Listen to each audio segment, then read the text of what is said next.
नमस्कार, मैं Ashok Kumar Maninder science school की कला वर्ग की ऑनलाइन क्लास में एक बार फिर से आपका हार्दिक स्वागत है। आज देखो अपना टॉपिक है विश्व अंतर्राष्ट्रीय जो व्यापार के बारे में, परिवहन के बारे में हमने पढ़ लिया।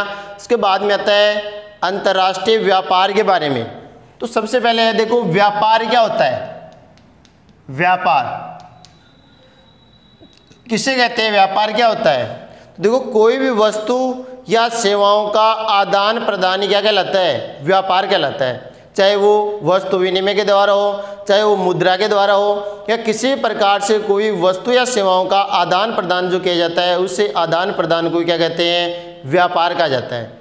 उसके बाद में आता है अंतर्राष्ट्रीय व्यापार के बारे में। ये तो क्या आता है,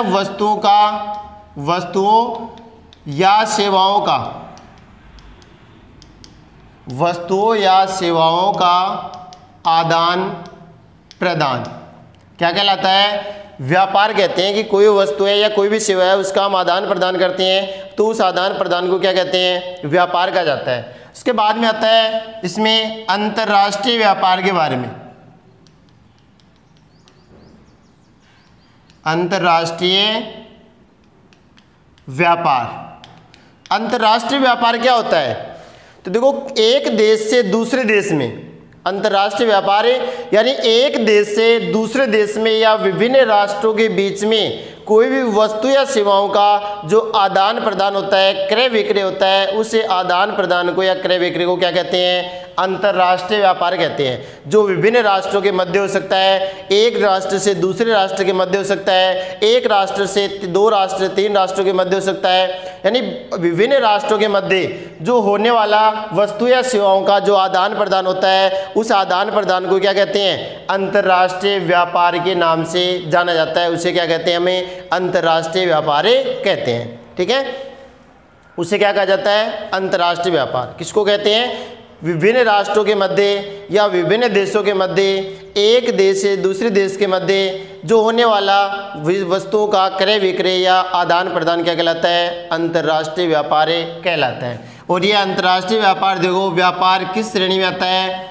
जो व्यापार होता है, व्यापार जो हमें व्यवसाय में देखें तो कौन से व्यवसाय के अंतर्गत आता है, तृतीयक क्रियाकलाप या तृतीयक व्यवसाय के अंतर्गत आता है।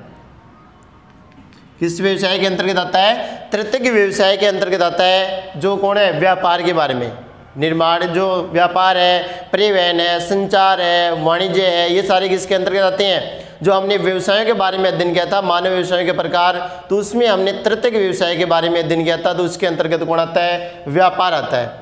और अंतर्राष्ट्रीय व्यापार किसे कहते हैं, उसके बारे में पढ़ लिया। व्यापार क्या होता है उसके बारे में।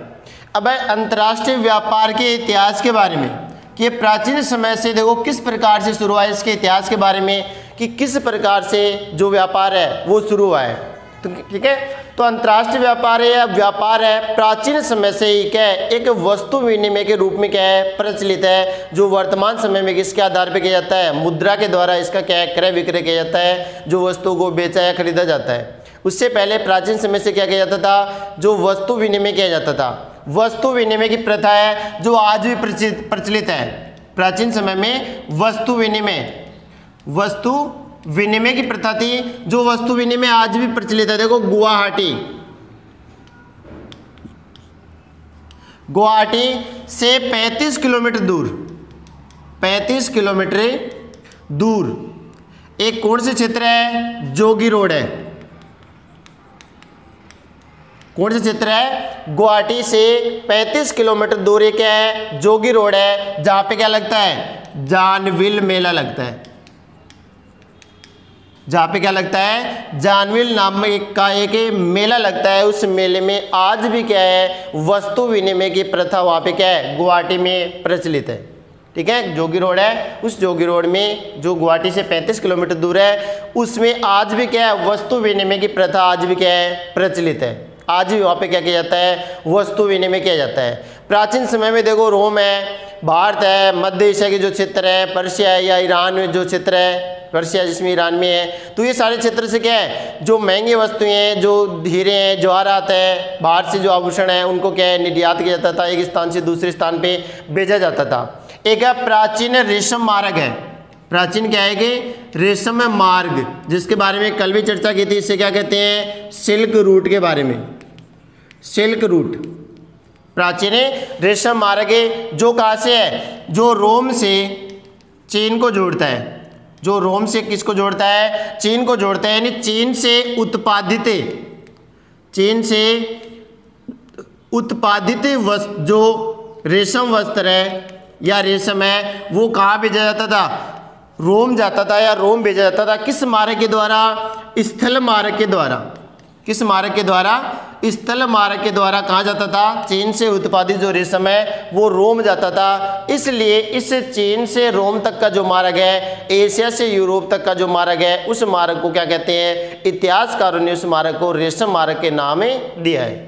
इतिहासकार उसे क्या कहते हैं, रेशम मार्ग, या उसे क्या कहते हैं, सिल्क रूट के नाम से जिसे जाना जाता है, या उसे क्या कहते हैं, सिल्क रूट कहते हैं। जो कहाँ से है, देखो चीन से, चीन है, चीन से भारत है, मध्य एशिया है, मध्य एशिया से है रोम है। इन क्षेत्रों के होते हुए जाता था, जो जिस मार्ग को किस नाम से जाना जाता है, रेशम मार्ग या सिल्क रूट के नाम से जिसे जाना जाता है, उसे हम क्या कहते हैं, या इतिहासकार उसे किस नाम से पुकारते हैं, रेशम मार्ग या सिल्क रूट्स के नाम से जानते हैं। जो कहाँ से है, चीन से रोम या रोम से चीन तक है। चीन में जो निर्मित रेशम है, उत्पादित रेशम है, उसको जो क्या है, रोम एक बाजार के रूप में जो स्थापित था, यानी बाजार में, रोम के बाजार में वहाँ बेचने के लिए जाते थे, उस स्थान में भेजा जाता था, जो स्थल मार्ग के द्वारा जाते थे। और उस स्थल मार्ग को इतिहासकार क्या कहते हैं, सिल्क रूट या रेशम मार्ग के नाम से जानते हैं। मध्य में देखो कहाँ होता जाता था, मध्य एशिया तथा भारत होकर ये क्या है, मार्ग गुजरता था। तो ये क्या है, रेशम मार्ग के बारे में है। वस्तु विनिमय जो आज भी प्रचलित है, एक है। इसके अलावा क्या आता है, रेशम मार्ग। इसके अलावा देखो 15वीं शताब्दी में, 15वीं शताब्दी में क्या हुआ, उपनिवेशवाद का जन्म हुआ। 15वीं शताब्दी में क्या हुआ, उपनिवेशवाद का जन्म हुआ, कि भारत जैसे एक उपनिवेश रहा है ब्रिटेन का, उसी प्रकार से विश्व के जो अनेक देश हैं वो भी क्या है, उपनिवेश रहे हैं। कि जो उपनिवेश कौन से होते हैं, कि जिस देश से कच्चा माल ले जाकर अपने देश में, जैसे ब्रिटेन अपने देश में बाहर से कच्चा माल ले जाकर सस्ते में, और ब्रिटेन से निर्मित जो तैयार माल है उसको भारत में बेचता था, यानी भारत को एक बाजार के रूप में काम में लेता था, यानी वस्तुओं को बेचने के रूप में ही उसे काम में लेता था। तो वो भारत क्या था, ब्रिटेन का उस समय क्या था, उपनिवेश था। तो 15वीं शताब्दी में क्या हुआ, जो उपनिवेशवाद का क्या हुआ, जन्म हुआ, या उपनिवेशवाद के जन्म हुआ, जिसमें व्यापार को एक क्या है, नई पद्धति का जन्म हुआ। व्यापार की एक नई पद्धति का क्या हुआ, पद्धति का जन्म। व्यापार की एक नई पद्धति है, व्यापार का एक नया जो विकास हुआ, व्यापार की एक नई क्या है, दिशा मिली व्यापार को। और उस नई पद्धति को क्या कहते हैं, दास व्यापार कहते हैं। उसको क्या कहा गया, दास व्यापार के नाम से जाना गया। कि ये क्या है, दास के समान, यानी जो पहले राजा महाराजा दासी रखते थे, दास रखते थे, तो उस दास व्यापार के समान उसे माना गया कि नई पद्धति का उपनिवेशवाद में, कि जो उसका क्या है, जैसे भारत में जो व्यापार था वो क्या है, ब्रिटेन का एक दास के समान था, कि उसी के अनुरूप क्या है, भारत को बाजार के रूप में काम में लेते थे, और भारत में जो कच्चा सामान है वो कम मूल्य में वहाँ पे ले जाते थे। ठीक है। और उस समय भारत में देखो 2 ही उद्योग विकसित हुए उपनिवेशवाद में। एक तो क्या है, जो भारी भरकम जो सामान थे, भारी भरकम जिसका कच्चा माल था, जैसे सीमेंट उद्योग है, ऐसा जो उद्योग थे वो भारत में पनपे। और दूसरा ऐसा जो सामान जो क्या है बाहर से ब्रिटेन ले जाने में, उसमें बाहर में कमी आती थी, बाहर आस उद्योग थे, उस उद्योगों का क्या हुआ, भारत में विकास हुआ। जैसे चीनी उद्योग है, चीनी उद्योग है कि यहाँ से गन्ना ले जाते तो रास्ते में क्या है, उसमें जो क्या है, सुक्रोज की मात्रा घट जाती है, उसमें रस की मात्रा घट जाती है, जिससे उत्पादन कम होता। तो ऐसे उद्योग चीनी मेले तथा जो क्या है सीमेंट उद्योग है, वही उस समय क्या है, उपनिवेशवाद के समय भारत में विकसित हुए, या भारत में वो उद्योग लगाए गए। बाकी अन्य उद्योग कहाँ विस्थापित हुए, ब्रिटेन में, वहाँ से निर्मित माल ही भारत में आता था या बेचा जाता था। ठीक है। तो यह उस समय व्यापार की क्या हुई, नई पद्धति का विकास हुआ। कभी 15वीं शताब्दी में। अब कौन चल रही है, 21वीं शताब्दी चल रही है। 15वीं शताब्दी में उपनिवेशवाद का जन्म हुआ और उस समय भारत के में या विश्व में एक नई व्यापार की एक नई पद्धति या नई नीति का क्या हुआ, विकास हुआ या जन्म हुआ। उसे क्या कहते हैं, दास व्यापार के नाम से जाना जाता है। उस व्यापार को क्या कहते हैं, दास व्यापार के नाम से जाना जाता है। उस समय देखो यूरोपीय जो लोग थे, उस समय यूरोपीय जो लोग थे वो क्या है, नए जो क्षेत्र हैं यूरोप में, हमने देखो प्रवास के बारे में अध्ययन किया था। यूरोपीय जो जनसंख्या है उसने क्या किया, प्रवास किया। अमेरिका है तथा जिसमें अफ्रीका में है सबसे अधिक प्रवास अमेरिका महाद्वीप में किया, उत्तरी अमेरिका में, दक्षिणी अमेरिका में। तो उसमें जो यूरोपीय जो लोग हैं उस समय जो नए खोजे गए नए क्षेत्र थे, खोजे गए नए क्षेत्र में जो बागान स्थापित किए थे, उसने बागान लगाए थे उन्होंने, क्षेत्र में जो बागान लगाए थे उन बागानों में जो उनके द्वारा अफ्रीका के लोग हैं, जो उनके द्वारा जो अफ्रीकी लोग हैं, उन अफ्रीकी लोगों को क्या किया गया, जबरदस्ती अफ्रीकी लोगों को जबरदस्ती ले जाया गया।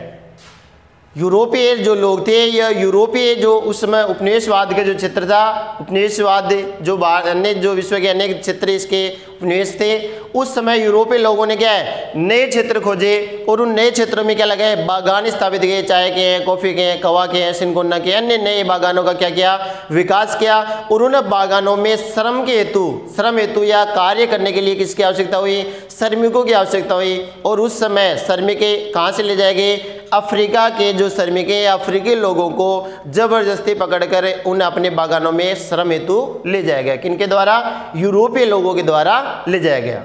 ठीक है, तो यूरोपीय लोगों के द्वारा उस समय श्रम हेतु क्या है, जो अपने बागान है उन बागानों में अफ्रीकी लोगों को जबरदस्ती पकड़कर श्रम हेतु ले जाया गया।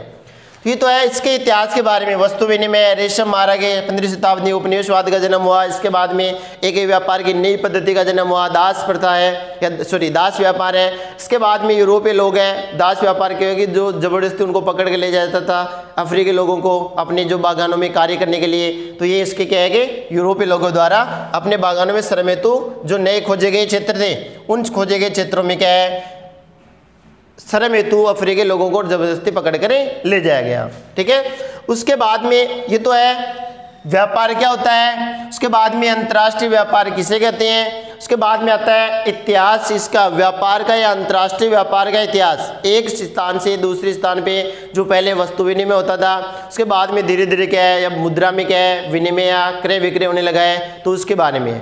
ठीक है, अब आता है अंतर्राष्ट्रीय व्यापार के आधार के बारे में।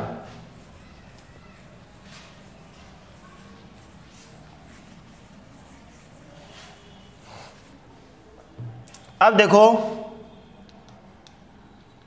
अंतर्राष्ट्रीय व्यापार के आधार, अंतर्राष्ट्रीय व्यापार के आधार के बारे में, यानी किन आधारों पे अंतर्राष्ट्रीय व्यापार किया जाता है, अंतर्राष्ट्रीय व्यापार के आधार कौन कौन से हैं। जिन आधारों पे क्या है अंतर्राष्ट्रीय व्यापार होता है, या एक देश से वस्तु मंगाने की आवश्यकता होती है या अपनी वस्तु दूसरे देश में बेचने की विक्रय करने की आवश्यकता होती है। तो अंतर्राष्ट्रीय व्यापार के देखो आधार कौन कौन से हैं। तो यहाँ पे अंतर्राष्ट्रीय व्यापार के 5 आधारों के बारे में पढ़ेंगे। कितने आधार हैं, 5 आधारों के बारे में पढ़ेंगे कि उन आधारों के द्वारा ही अंतर्राष्ट्रीय व्यापार क्या होता है, संचालित होता है या अंतर्राष्ट्रीय व्यापार होता है। तो उनके 5 आधार, जिसमें पहला देखो कौन सा आधार है, राष्ट्रीय संसाधनों में भिन्नता। राष्ट्रीय संसाधनों में भिन्नता कि जो राष्ट्रीय संसाधन है, जैसे उदाहरण के लिए कि जो भी भौतिक संसाधन है उनमें क्या पाई जाती है, प्रत्येक क्षेत्र में देखो भिन्नता पाई जाती है। हर जगह देखो भू आकृतियां सामान्य होती हैं, कहीं पर पर्वत है अधिक हैं, कहीं पर पठारों की दिखता है, कहीं पर मैदान है, कहीं पर मरुस्थलीय प्रदेश अधिक है, कहीं पर जो नदियां तटीय भाग अधिक हैं। इस प्रकार से तटीय किनारे अधिक हैं, तटीय मैदान अधिक हैं। तो इस प्रकार से यानी राष्ट्रीय जो संसाधन है उन्हें संसाधनों में क्या पाई जाती है, भिन्नता पाई जाती है, और उन संसाधनों के आधार पे क्या होता है, उसी प्रकार का व्यापार वहाँ पे संचालित होता है कि जिन क्षेत्रों में जैसे कृषि उत्पादन अधिक होता है तो कृषि आधारित उद्योग अधिक स्थापित होते हैं और उन क्षेत्रों से उसी प्रकार का माल क्या होता है, विक्रय किया जाता है या बेचा जाता है। ठीक है, तो इसमें देखो राष्ट्रीय जो संसाधन है उनमें भिन्नता है कि जैसे भौतिक जो भिन्नता पाई जाती है, भौतिक संसाधनों में भिन्नता पाई जाती है, भौतिक संसाधनों में भिन्नता। तो भौतिक संसाधनों में भिन्नता क्या करती है कि जो खनिज का आधार जो क्या है, निर्भर करती है, खनिजों की निर्भरता या खनिजों के बारे में बताती है, खनिजों की उपलब्धता। भौतिक संसाधनों की भिन्नता में है या भौतिक जो भिन्नता है उस भौतिक भिन्नता में क्या है, जो खनिजों की उपलब्धता बताती है कि जो भौगोलिक भिन्नता पाई जाती है तो उस भौगोलिक भिन्नता के आधार पे कि किस प्रकार के वहाँ पे खनिज है यानी किस प्रकार का धरातल पाया जाता है। जैसे चट्टानें कौन कौन सी पाई जाती हैं, जैसे आग्नेय चट्टान है या उसादी चट्टान है या परतदार चट्टान है, उसकी भूमि की बनावट उससे आंतरिक भाग में कैसी पाई जाती है, और उस भौगोलिक भिन्नता के द्वारा ही वहाँ पे खनिजों की स्थिति का पता लगाया जा सकता है कि कितने खनिज है, किस प्रकार के खनिज वहाँ पे उपलब्ध है। एक इसमें दूसरी होती है धरातलीय भिन्नता। धरातलीय भिन्नता, धरातलीय भिन्नता क्या होती है, धरातलीय भिन्नता में देखो फसल तथा पशुओं के प्रकार।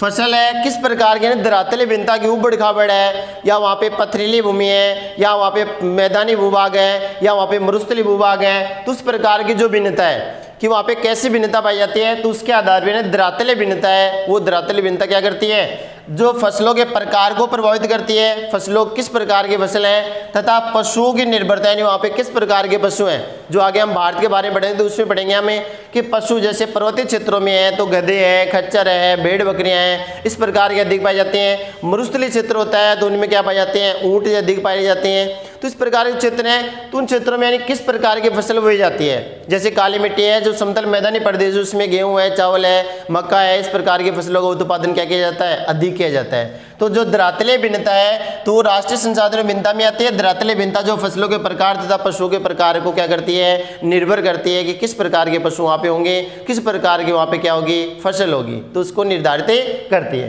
तो ये तो पहला है इसमें राष्ट्रीय भिन्नता। इसके अलावा देखो जो इसमें है खनिज, खनिजों की उपलब्धता। खनिजों की उपलब्धता क्या करती है, वहाँ पे औद्योगिक क्षेत्र को औद्योगिक क्षेत्र निर्भर होते हैं या औद्योगिक क्षेत्रों को प्रभावित करती है।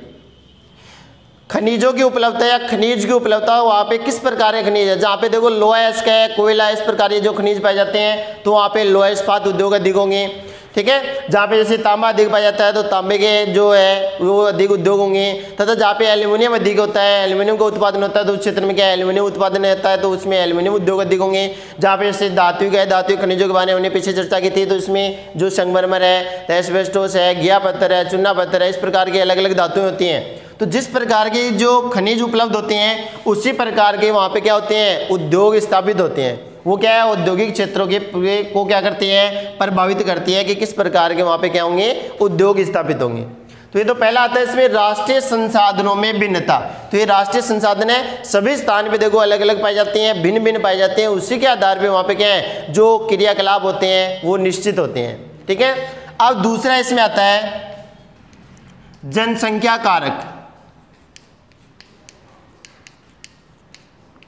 दूसरा इसमें आता है जनसंख्या कारक कि जनसंख्या कैसी है, कि जनसंख्या कारक कौन कौन से हैं। जनसंख्या कारक में देखो वहाँ पे निवास करने वाली जनसंख्या है कि जैसे हमने अंतर्राष्ट्रीय व्यापार के बारे में कि वहाँ पे जनसंख्या इतनी अधिक नहीं है, जनसंख्या बहुत ही यानी विरल पाई जाती है, तो उन क्षेत्रों में वहाँ पे उपलब्ध संसाधनों के आधार पे वो अपना क्या कर सकती हैं, जीवन निर्वहन कर सकती हैं। लेकिन एक कुछ क्षेत्र ऐसे हैं जहाँ पे जनसंख्या सघन पाई जाती है, तो सघन जनसंख्या वाले क्षेत्रों में क्या है, जो वस्तु या वहाँ पे संसाधन पाए जाते हैं वो उनके लिए पर्याप्त नहीं होते हैं, उन संसाधनों की कमी पाई जाती है। जैसे यूरोपीय क्षेत्र में पाई गई थी कमी, और वो जनसंख्या वहाँ से प्रवास होकर कहाँ गई, अमेरिका की तरफ गई। तो उसी प्रकार से उन क्षेत्रों में क्या है, जो वस्तु का निर्यात यानी आयात करना होता है, वस्तु मंगानी होती है, कि कुछ क्षेत्र ऐसे होते हैं कि वहाँ पे वस्तु जो उपलब्ध होती है लेकिन उस जनसंख्या के अनुरूप वहाँ पे उत्पादित नहीं हो पाती है, कि जनसंख्या 1000 है, वस्तु का उत्पादन हो सकता है 500 या 700 होती है वस्तु उत्पादन, तो सभी जनसंख्या को वो वस्तु उपलब्ध नहीं हो पाती है, तो उस वस्तु की कमी के कारण से दूसरे क्षेत्रों से क्या करते हैं, आयात करते हैं। और एक है कि ऐसे क्षेत्र हैं कि जिन क्षेत्रों में वस्तु उत्पादित नहीं की जाती है वही वस्तु अपने देश में अगर उत्पादित करे तो महंगी पड़ती है, और दूसरे देश से अगर आयात करे तो वो क्या होती हैं, कम दामों पर या कम मूल्य पर उपलब्ध हो जाती है, तो उन क्षेत्रों से वस्तु को क्या किया जाता है, आयात किया जाता है। तो उस प्रकार में जनसंख्या, वहाँ पे जनसंख्या कारक है कि जनसंख्या उत्पादित की गई वस्तु की मांग कितनी है वहाँ पे, और वहाँ पे उसकी मात्रा कितनी है, कितनी मात्रा में उत्पादित की गई और उसकी मांग कितनी है, उसके आधार पे भी जनसंख्या कारक को क्या करता है, अंतर्राष्ट्रीय व्यापार को ये क्या देता है, आधार प्रदान करता है कि उस आधार पे क्या अंतर्राष्ट्रीय व्यापार संचालित होता है। उसके बाद में देखो तीसरा आता है इसमें आर्थिक विकास। आर्थिक विकास की प्रावस्था।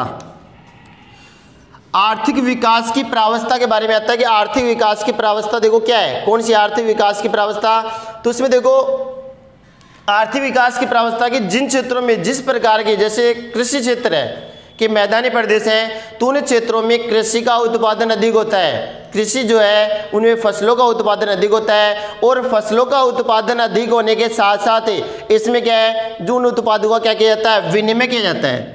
जहाँ पे कृषि उत्पादन अधिक होता है तो कृषि उत्पादों का क्या किया जाता है, विनिमय किया जाता है, लेन देन किया जाता है, या दूसरे क्षेत्र में उसका क्या किया जाता है, निर्यात किया जाता है। किनका, जिन क्षेत्रों में फसलों का उत्पादन अधिक होता है। एक ऐसे क्षेत्र है कि जिन क्षेत्रों में क्या है, खनिजों का या जो क्या है औद्योगिक क्षेत्र है, जिन क्षेत्रों में क्या है उद्योग अधिक स्थापित है, औद्योगिक क्षेत्र है, तो उन औद्योगिक क्षेत्रों से क्या किया जाता है, जो मशीनें हैं उन मशीनी सामान का तथा इसमें निर्मित सामान का, जो निर्मित सामान है उसे निर्मित सामान का क्या किया जाता है, निर्यात किया जाता है। निर्मित सामान को जिन क्षेत्रों में वह सामान उपलब्ध नहीं हो पाता है, उत्पादन नहीं हो पाता है, उन क्षेत्रों में इसके द्वारा क्या किया जाता है, भेजा जाता है। तो ये आर्थिक विकास के प्रावस्था, यानी जिस प्रकार की उस क्षेत्र की आर्थिक स्थिति है उसी प्रकार के वहाँ पे उद्योग स्थापित होते हैं, उसी प्रकार की वस्तु का विनिमय या लेन देन वहाँ पे किया जाता है या क्रय विक्रय किया जाता है। कि जहाँ पे कृषि उत्पाद अधिक होते हैं तो कृषि उत्पादों का विनिमय करते हैं या क्रय विक्रय करते हैं, जहाँ पे औद्योगिक क्षेत्र है तो वहाँ पे उद्योगों में मशीन है तथा उनके द्वारा अन्य जो उत्पादित सामान है उनका क्या करते हैं, क्रय विक्रय किया जाता है। तो ये तीसरा आता है इसमें आर्थिक विकास की प्रावस्था। चौथा है इसमें आता है विदेशी निवेश की सीमा। विदेशी निवेश की सीमा कि जो विदेशी कंपनियां हैं तो किसी क्षेत्र विशेष में देखो जो राष्ट्रीयकरण क्या होता है, कुछ देश ऐसे होते हैं जिनमें जो कंपनियां होती हैं, जो औद्योगिक क्षेत्र होते हैं या उद्योग होते हैं, उन उद्योगों का राष्ट्रीयकरण किया होता है कि जिसके कारण से सिर्फ उसी देश के क्या है जो उद्योग हैं वही उस क्षेत्र में स्थापित हो सकते हैं, बल्कि विदेशी कंपनियां नहीं आती हैं। तो उसमें क्या है, विदेशी जो निवेश की सीमा है कि कौन कौन सी जो क्षेत्र हैं कि जिनमें विदेशी कंपनियां या विदेशी जो विकासशील देश हैं कि जिनके पास अच्छी तकनीकी नहीं है, अच्छी जो पूंजी की जो उपलब्धता नहीं है, खनन क्षेत्रों की जो क्या है जो प्रवेदन प्रकार की जो विधि है खनन की, ऐसी विधि तकनीकी उनके पास नहीं है, तो वो क्या है विदेशी जो तकनीकी के आधार पर क्या कर सकते हैं, निवेश किया जाता है और उसमें उस क्षेत्र में क्या है उत्पादन को बढ़ाया जाता है या उत्पादन वहाँ पे उत्पादन किया जाता है। तो ये क्या है विदेशी निवेश की सीमा कि उस क्षेत्र में कितने विदेशी निवेश हो रहा है, उसके आधार पे भी उस क्षेत्र में क्या है जो वस्तु का उत्पादन किया जाता है। अगर नहीं किया जाता है तो वह वस्तु दूसरे क्षेत्र से क्या है आयात की जाती है। अगर उस क्षेत्र में उस वस्तु का उत्पादन अधिक होता है तो दूसरे क्षेत्र को निर्यात की जाती है। इसके बाद में पांचवा आता है इसमें परिवहन। पांचवा इसमें आता है परिवहन के बारे में। परिवहन भी क्या है उद्योगों का या अंतर्राष्ट्रीय जो व्यापार है उसको क्या करता है कि आधार प्रस्तुत करता है कि कोई भी देश से अगर कोई वस्तु मंगानी होती है तो परिवहन के साधनों के द्वारा ही वह वस्तु उस क्षेत्र तक पहुंच पाती है। जिसमें परिवहन के साधनों में हमने पिछले चैप्टर में पढ़ा, हमने स्थल परिवहन है, जल परिवहन है, वायु परिवहन है, इनके बारे में। तो इन सभी के बारे में कि परिवहन जो साधन है या भारत के बारे में पढ़ेंगे तो उसमें भी देखो जो अन्य जो इस्पात के अंदर है वो सभी क्या है रेल मार्गों के निकट विकसित है। एक मार्ग एक जो क्या है बंदरगाह पे भी है, कुछ क्या है सड़क मार्गों पे भी है कि जिनके द्वारा उन्हें क्या है कच्चा माल लाने और जो निर्मित माल को बाजार तक पहुँचाने की सुविधा उन्हें परिवहन साधनों के द्वारा क्या होती है उपलब्ध होती है। तो परिवहन के साधन है वो भी क्या अंतर्राष्ट्रीय व्यापार को क्या देते हैं, एक आधार प्रदान करते हैं कि एक राष्ट्र से दूसरे राष्ट्र में अगर कोई वस्तु का आयात या निर्यात करना है तो किसके द्वारा होता है, परिवहन मार्गों के द्वारा ही किया जाता है, या परिवहन के जो साधन है उन परिवहन साधनों के द्वारा ही किया जाता है। इसलिए परिवहन के जो साधन है, परिवहन भी अंतर्राष्ट्रीय व्यापार के लिए एक आधार प्रस्तुत करता है, एक आधार है। तो ये 5 आधार हैं अंतर्राष्ट्रीय व्यापार के आधारों में कि राष्ट्रीय संसाधनों में भिन्नता पाई जाती है। एक दूसरा इसमें जनसंख्या कारक है, वो भी एक आधार है। एक आर्थिक विकास की प्रावस्था है, वो भी इसका आधार है। एक विदेशी निवेश की सीमा है, वो भी इसका आधार है। और एक इसमें परिवहन है, ये भी इसका आधार है। ठीक है, अब इसमें अगला आता है अंतर्राष्ट्रीय व्यापार के महत्वपूर्ण पक्षों के बारे में अध्ययन करेंगे। तो वो देखो, अब देखो आगे आता है अंतर्राष्ट्रीय व्यापार के जो महत्वपूर्ण पक्ष हैं उन पक्षों के बारे में अध्ययन करेंगे। अंतर्राष्ट्रीय व्यापार के महत्वपूर्ण पक्ष, जिसमें देखो पहला पक्ष आता है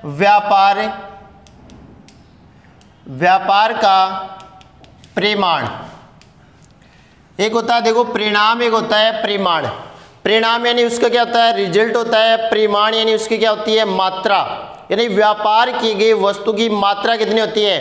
तो देखो व्यापार की गई वस्तु की मात्रा हम किस में मापते हैं, तौल में मापी जाती है। यानी व्यापार की गई वस्तु को किस में मापा जाता है, तौल में मापा जाता है। लेकिन जो सेवाएं होती हैं उन सेवाओं को तौल में नहीं मापा जाता है। जो भी सेवाएं होती हैं, बीमा है, बैंकिंग है, जो होती हैं परिवहन है, तो इस प्रकार की जो सेवाएं होती हैं उनको तौल में नहीं मापा जाता है। तो व्यापार की गई वस्तु की मुद्रा का मूल्य कि कितनी मुद्रा है उसमें इसका क्या है, परिमाण होता है या माप किया जाता है, जो मुख्य रूप से किस में किया जाता है, मुद्रा में किया जाता है। यानी कितने रुपए की वस्तु का जो व्यापार किया गया है। तो ये अंतर्राष्ट्रीय व्यापार का महत्वपूर्ण पक्ष है कि जिसमें 100 रुपये की वस्तु का जैसे आयात किया गया है या निर्यात किया गया है, तो उसकी जो मुद्रा है उस मुद्रा में उसका क्या होता है, मापन होता है। वो उसका क्या कहलाता है, परिमाण कहलाता है, यानी उसकी मात्रा कहलाती है। ठीक है, तो ये उसके बारे में है कि परिमाण जो है वो वस्तु क्या होता है, दो तौल होता है। लेकिन तौल को नहीं मापते हम, बल्कि क्या किसको मापते हैं, इसमें सेवाओं को मुद्रा में मापा जाता है। इसलिए संपूर्ण जो व्यापार होता है उस व्यापार को भी मुद्रा में ही उसको परिमाण किया जाता है या उसको मापा जाता है या उसका अंकन किया जाता है। तो ये पहला पक्ष है अंतर्राष्ट्रीय व्यापार के महत्वपूर्ण पक्ष में। पहला पक्ष है कि व्यापार का परिमाण, परिमाण क्या है। इसके बाद दूसरा आता है व्यापार संयोजन। दूसरा कौन सा है, व्यापार संयोजन के बारे में कि व्यापार संयोजन क्या है। तो देखो व्यापार और संयोजन है, इसमें देखो वस्तु और सेवाओं के प्रकार में परिवर्तन, कि जो वस्तु और सेवाएं इसके प्रकार में क्या परिवर्तन है कि जो पहले किन वस्तुओं का जो निर्यात किया जाता था या आयात किया जाता था कितनी मात्रा में किया जाता था, तो उसके में परिमाण में आ जाता है। और उसका समायोजन यानी किस प्रकार की वस्तु है उसमें किस प्रकार का परिवर्तन है, तो ये व्यापार समायोजन के बारे में आता है कि वस्तु और सेवाओं के प्रकार में जो परिवर्तन होता है उसका अध्ययन व्यापार संयोजन में किया जाता है। जैसे इसमें है कि पिछली शताब्दी है, उस पिछली शताब्दी में क्या हुआ था, इसका आरंभ हुआ था। यानी आरंभ कब हुआ था, पिछली शताब्दी में। पिछली शताब्दी में इसका वस्तु या व्यापार का जो है अधिकांश समायोजन का आरंभ हुआ था, पिछली शताब्दी में हुआ था। तथा इसके अलावा उसमें क्या थी, जो प्राथमिक क्रियाएं थी, जो प्राथमिक व्यवसाय या प्राथमिक जो क्रियाएं थी उन्हें प्राथमिक क्रियाओं को इसमें क्या है, महत्वपूर्ण स्थान था। प्राथमिक क्रियाओं के आधार पे पिछली शताब्दियों में क्या हुआ, व्यापार शुरू हुआ। खनन है, आखेट है, संग्रहण है, इनके द्वारा ये क्या हुआ, शुरू हुआ। और बाद में ये क्या है, बाद में यह किस में परिवर्तित हो गया, वस्तु विनिमय या विनिमय में परिवर्तित हो गया। कि एक तो होता है वस्तु विनिमय, एक विनिमय, यानी विनिमय नहीं उसका आदान प्रदान, एक जैसे पैसे के बदले कोई वस्तु लेना। एक होता है वस्तु विनिमय, होता है जो वस्तु के बदले दूसरी वस्तु ली जाती है, तो इसके अंतर्गत आता है।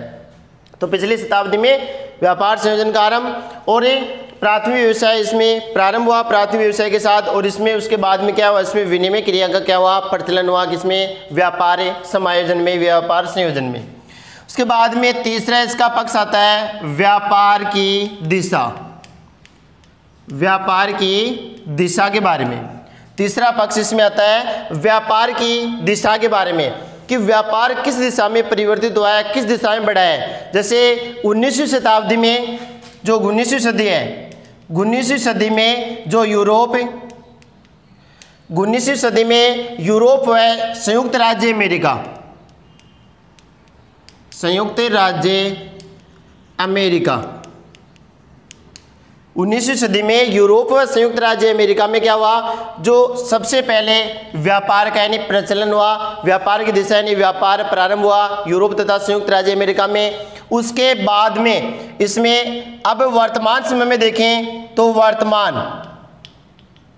वर्तमान समय में जैसे भारत है, चीन है, जापान है, भारत है, चीन, जापान आदि में भी क्या है, इसे संयुक्त राज्य अमेरिका यूरोप से क्या है, इनकी प्रतिस्पर्धा है आदि से।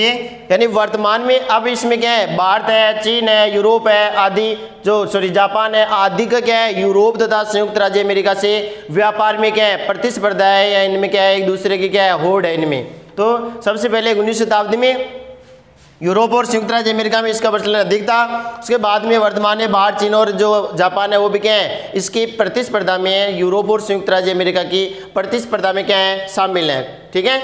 उसके बाद में चौथा आता है अंतर्राष्ट्रीय व्यापार के पक्ष में आता है व्यापार संतुलन। चौथा आता है इसमें व्यापार संतुलन के बारे में। तो इसमें देखो आयात और निर्यात, आयात और निर्यात, आयात और निर्यात की गई जो वस्तुएं होती हैं या आयात और निर्यात में जो अंतर होता है, उस अंतर का इसमें क्या किया जाता है, अध्ययन किया जाता है व्यापार संतुलन में। कि जो आयात की गई वस्तु है, एक वस्तु निर्यात की जाती है, कोई देश ऐसे हैं जिनके द्वारा वस्तु यानी उत्पादित की जाती है तो दूसरे देशों को क्या करता है, निर्यात करता है। अगर किसी देश से वस्तु का उत्पादन नहीं होता है तो दूसरे देश से उस वस्तु को काम में लेने, उपभोग में लेने के लिए क्या करता है, आयात करता है। तो आयात और निर्यात में जो अंतर पाया जाता है, उस अंतर को क्या कहते हैं, व्यापार संतुलन कहते हैं। और ये व्यापार संतुलन देखो दो प्रकार का होता है, एक होता है अनुकूल या इसे क्या कहते हैं, धनात्मक। व्यापार संतुलन देखो एक होता है अनुकूल यानी उसे क्या कहते हैं, धनात्मक कहते हैं। जो अनुकूल कैसा होता है कि अगर कोई देश है, जैसे भारत देश है, भारत देश ने 100 रुपये की वस्तु का क्या किया है, निर्यात किया है, और उसी के स्थान पे अगर वो 80 या 90 या 99 रुपये की वस्तु क्या कर रहा है, आयात कर रहा है, यानी आयात निर्यात की गई वस्तु से कम मूल्य का वो आयात कर रहा है, तो उस देश में व्यापार संतुलन कैसा होता है, अनुकूल या धनात्मक होता है। अगर आयात अगर वो कितना कर रहा है, 100 रुपये का कर रहा है, आयात वो अगर जैसे 99 का कर रहा है, निर्यात देखो पहले, निर्यात अगर वो 100 रुपये का कर रहा है, 100 रुपये का कर रहा है, और आयात अगर वो 99 रुपये का या 99 से कम या 100 रुपये से कम अगर वो निर्यात कर रहा है, तो उस देश का व्यापार संतुलन कैसा कहलाता है, अनुकूल या धनात्मक व्यापार संतुलन कहलाता है। तो पहला है व्यापार संतुलन अनुकूल या धनात्मक। दूसरा इसमें आता है प्रतिकूल या ऋणात्मक, यानी जिसमें व्यापार संतुलन क्या होता है, प्रतिकूल या ऋणात्मक होता है। यानी जितनी वस्तु का जैसे निर्यात की गई, निर्यात अगर 100 रुपये की वस्तु का करता है और आयात अगर वो 100 रुपये से अधिक वस्तु का करता है, जैसे 110 या 101 रुपये का, जितने भी उससे अधिक यानी निर्यात की गई वस्तु से अधिक मूल्य का अगर कोई देश आयात करता है, तो उस देश का व्यापार संतुलन कैसा पाया जाता है, ऋणात्मक पाया जाता है, प्रतिकूल पाया जाता है। और अगर आयात की गई वस्तु से कम मूल्य का, जो अधिक मूल्य का अगर वो निर्यात करता है, तो उसमें क्या पाया जाता है, अनुकूल या धनात्मक क्या पाया जाता है, व्यापार संतुलन पाया जाता है। तो ये है अंतर्राष्ट्रीय व्यापार के महत्वपूर्ण पक्ष, जिसमें हमने पहला व्यापार का परिमाण तथा तौल या जो सेवाएं हैं उसके मुद्रा के रूप में मापन के बारे में पढ़ा। एक है व्यापार के संयोजन के बारे में पढ़ा। उसके बाद में है व्यापार संयोजन यानी प्राथमिक व्यवसाय, उसके बाद में किस किस व्यवसाय का जो प्रारंभ हुआ, फिर विनिमय जो वस्तु है विनिमय का प्रचलन हुआ। उसके बाद में व्यापार की दिशा जो किस दिशा में है, पहले संयुक्त राज्य अमेरिका यूरोप में प्रचलन हुआ, उसके बाद में भारत है, जापान है, चीन है आदि भी क्या इसकी प्रतिस्पर्धा में आए हैं। तो इस प्रकार के। और एक व्यापार संतुलन के बारे में हमने पढ़ा कि जो व्यापार संतुलन कितने प्रकार का है, 2 प्रकार का है, एक है ऋणात्मक और दूसरा होता है धनात्मक। ठीक है, ऋणात्मक और धनात्मक, या जिसे क्या कह सकते हैं, अनुकूल या प्रतिकूल कह सकते हैं। ठीक है, इसके बाद देखो अगला आता है अंतर्राष्ट्रीय व्यापार के प्रकार के बारे में। दूसरा इसमें आता है अंतर्राष्ट्रीय व्यापार के प्रकार। तो देखो अंतर्राष्ट्रीय व्यापार को साधारणतः दो भागों में देखो इसको विभाजित किया जाता है। पहला इसमें आता है द्विपार्श्विक व्यापार और दूसरा इसमें आता है बहुपार्श्विक व्यापार। दो प्रकार का, यानी अंतर्राष्ट्रीय व्यापार के दो प्रकार होते हैं। अंतर्राष्ट्रीय व्यापार है दो प्रकार का होता है, जिसमें द्विपार्श्विक व्यापार और दूसरा होता है बहुपार्श्विक व्यापार के बारे में। तो देखो सामान्य इसके नाम से, यानी दो देशों के मध्य जो किया जाने वाला व्यापार, दो देशों के मध्य जो व्यापार होता है वो व्यापार क्या कहलाता है? द्विपार्श्विक व्यापार कहलाता है। कि एक देश से अगर कोई वस्तु आयात या निर्यात की जा रही है दो देशों के मध्य, तो वो व्यापार क्या कहलाता है? द्विपार्श्विक व्यापार कहलाता है। यानी दो देशों के मध्य किया जाने वाला व्यापार कौन सा व्यापार होता है? द्विपार्श्विक व्यापार कहलाता है। उसके बाद में आता है बहुपार्श्विक व्यापार के बारे में। बहुपार्श्विक व्यापार है कि जो दो देशों से अधिक, बहुपार्श्विक व्यापार है जो दो देशों से अधिक देशों के मध्य, यानी दो से अधिक देशों के मध्य, दो से अधिक देशों के मध्य किया जाने वाला व्यापार क्या कहलाता है? बहुपार्श्विक व्यापार कहलाता है। जैसे दो देश हैं, इस देश से इस देश में, इससे इस देश में, इनसे इसमें, इससे इसमें, इस प्रकार से इससे इसमें, तो यानी दो से अधिक, दो देशों के मध्य या दो से अधिक देशों के मध्य। दो देशों के मध्य तो द्विपार्श्विक व्यापार है, दो देशों से अधिक के मध्य होता है तो वो क्या कहलाता है? बहुपार्श्विक व्यापार कहलाता है। तो ये हमारे हैं अंतर्राष्ट्रीय व्यापार के प्रकार। ठीक है, आज इतना ही। कल हम पढ़ेंगे अंतर्राष्ट्रीय व्यापार के लाभ और हानियों के बारे में। ठीक है, तो कल तक के वीडियो के लिए धन्यवाद।